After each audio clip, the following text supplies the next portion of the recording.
आदेश आदेश आदेश। बोल गुरु गोरखनाथ की जय। बोल गुरु महाराज की जय। बोल घर के पांचों देवी देवताओं की जय। आज की ये मेरी वीडियो है कि घर के मंदिर में प्रार्थना हम कैसे करें ताकि हमारी जो प्रार्थना होती है वो हमारे देवता तक पहुँचे और उन स्वीकार हो। जब हम अपने घर में प्रार्थना करते हैं या पूजा पाठ करते हैं तो अपने देवताओं को खुश करने के लिए करते हैं। तो हम पूजा कैसे करें कि जैसे हमारे देवता तक वो हमारी प्रार्थना स्वीकार हो। सबसे पहले क्या होता है कि जब आप अपने घर में पूजा पाठ करने बैठते हो तो एक आसन लगाते हैं। सबसे पहले आसन का सत्कार करना चाहिए क्योंकि ये वही आसन है जो आपके ईश्वर के आपकी कृपा प्राप्त होती है, जो आपको एनर्जी प्राप्त होती है, वो आपके शरीर तक धरती में जाने से रोकता है। सबसे पहले आसन का सत्कार करें, उसके बाद ही अपने देवताओं के सामने हाथ जोड़े, फिर हाथ जोड़कर प्रार्थना करें कि हे मेरे घर के पांचों देवी देवताओं, आप अपने स्थान पर विराजमान हो, मैं आपका नाम लेकर आपकी प्रार्थना स्वीकार कर रहा हूँ।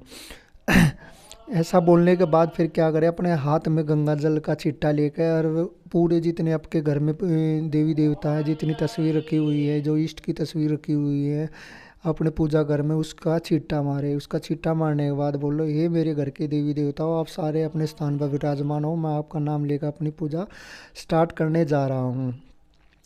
उसके बाद क्या करें, अपने इष्ट का, अपने घर के जितने भी देवी देवता आप उनका सबका आह्वान करें कि जैसे मेरी कुल देवी माता रानी आओ, मेरे कुल देवता आओ, मेरे स्थान देवता आओ, मेरे पितर महाराज आओ, मेरे इष्ट देवता आओ, मेरे घर के जितने कुल देवी देवता हैं, सारे देवी देवता, कोई भूला बिसरा देवी देवता रहा, सबका आह्वान करना चाहिए। आह्वान करने से ही वे घर में आते, क्योंकि कोई भी देवता प्यार का भूखा है। आप जब उसे हृदय से, तन से, मन से याद करोगे तो वो आएगा ज़रूर। लेकिन क्या होते हैं, हमारे पास उनके प्रति श्रद्धा नहीं होती। वो एक आदमी ऐसा आदमी हो जाता है कि जैसे जब कोई परेशानी तभी याद कर दे, लेकिन वो इसी चीज़ से खपा हो जाते कि बेटा जब घर में सुख होता है या जैसे किसी बच्चे का जन्मदिन आता है या कोई त्यौहार आता है, हम बहुत सी कोशिश करते हैं कि हम याद करते हैं, लेकिन फिर भी कोई देवता रह जाता तो वो बुरा मान जाता है कि जब घर में खुश थी तब तो मैं याद नहीं करा, अब घर में दिक्कत है तब मेरे को याद करे। इसलिए हमेशा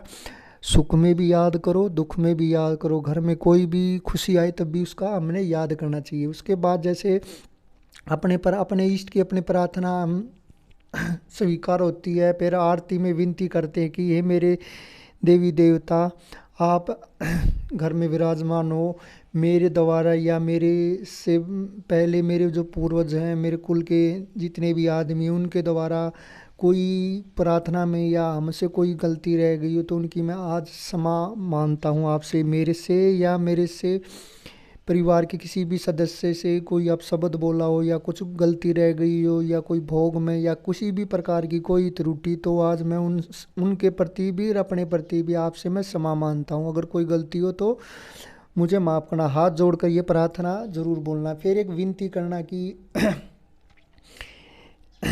फिर जोत लगा देना है। जोत लगाने के बाद आप उनसे एक विनती करोगे कि हे मेरे घर के देवी देवता, मेरे जितने भी कार्य बिगड़ रहे उनको सुधारो, घर में बरकत करो, अन्न धन के भंडार भरो, मेरे कार्य सुधारो। घर में अगर जैसे बच्चों की परेशानी है तो बोले कि मेरे मतलब रास्ते खोले, हर तरह के रास्ते खोले। कोई दिक्कत है, कोई परेशानी, कोई बीमार है, उनके भी अन्न के लिए भी अर्जी लगा दो अपने दरबार में।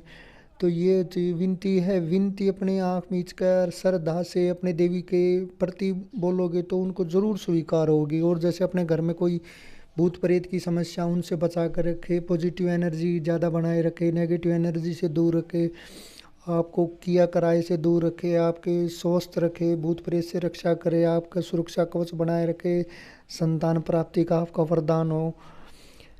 फिर इन सब करने के बाद जब आप आसन से उठते हो, आसन से उठ तो फिर आसन का सत्कार करना चाहिए। अगर आपने कोई मंत्र का जाप किया है, अगर कोई मंत्र का जाप किया है या और कोई साधना कर रहे हो तो जैसे लास्ट में आप शीश झुकाते हो इष्ट के प्रति, अपने घर के देवी देवताओं के प्रति, तो आपका शरीर एक मतलब धरती पर नहीं टच होना चाहिए। जैसे कोई कपड़ा बिछा लो तो अगर धरती पर टच हो जाएगा, जो ऊर्जा आपको मंत्र द्वारा या आपके देवता द्वारा मिली तो वो धरती में चली जाएगी, आप तक ऊर्जा नहीं पहुँच पाएगी, आप तो पूरी कृपा नहीं पहुँच पाएगी। कि अपने शरीर को जब उसके सामने मस्तक होकर शीश झुकाते हो तो कपड़ा बिछाकर उसके सामने शीश झुकाना। फिर अपने घर के पांचों देवी देवताओं को बोलना कि ये मेरे से आपके लिए ये जो प्रार्थना करी है, आपके लिए पूजा पाठ करता हूँ, सब कुछ आप पर समर्पित है, सब कुछ आप मेरे, मैं आपका, बस यही बोल देना है। आसन से उठो तब आसन का सत्कार करो, बैठो तब आसन का सत्कार करो, क्योंकि ये आपके शरीर में पॉजिटिव एनर्जी को बनाए रखने का कार्य करता है।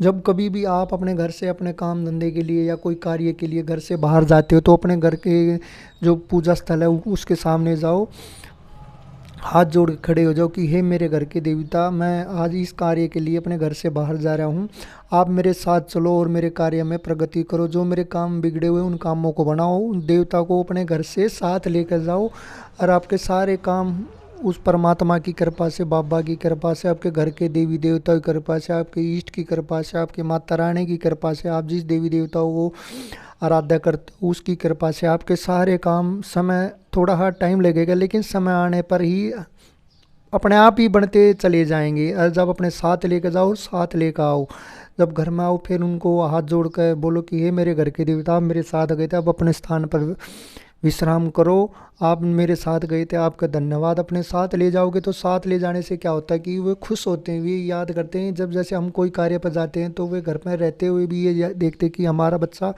बाहर काम पर गया, तो जैसे जब तक घर पर नहीं लौटता तो वे भी अभिलाषा करते रहते कि भाई कब आएगा, कब हमारा मतलब मार्गदर्शन करेगा, कब हमसे बात करेगा। तो ये उनके लिए होता है, इसलिए होता है कि घर के मंदिर में जब भी प्रार्थना करें तो आपके देवता तक जरूर। आशा करता हूँ मेरे द्वारा बताई गई जानकारी से आप संतुष्ट होंगे। मेरे चैनल को लाइक करना, सब्सक्राइब करना। आदेश आदेश आदेश महाराज।